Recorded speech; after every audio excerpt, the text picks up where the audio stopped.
অতি কৈছে নেহৰ মুগাৰে মৌৰা তাত কৈছে নে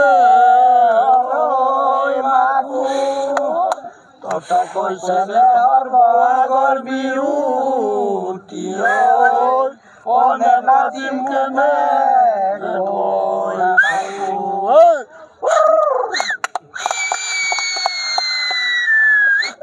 মই অসমবাসী ৰাইজ ভৱানীপুৰ সমষ্টিবাসী ৰাইজ বজালীবাসী ৰাইজ আৰু মানস সমষ্টিৰ ৰাইজক এটি নৱবৰ্ষৰ লগতে ৰঙালী বিহুৰ শুভেচ্ছা জ্ঞাপন কৰিছোঁ।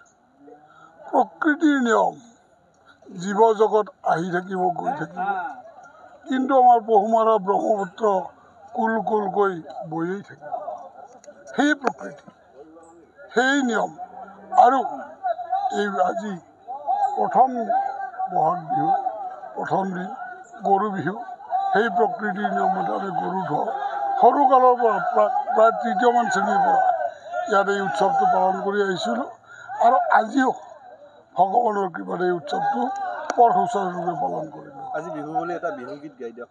বিহুগীত গালোঁ অলপ আৰু গাব লাগিব দেই, এইটোৱে গাম দে না। অতি কৈছে নেহৰ মুগাৰে মৌৰা তাত কৈছে নে তাত কৈছে নেহৰ বহাগৰ বিহু কনে নাচিম কেনে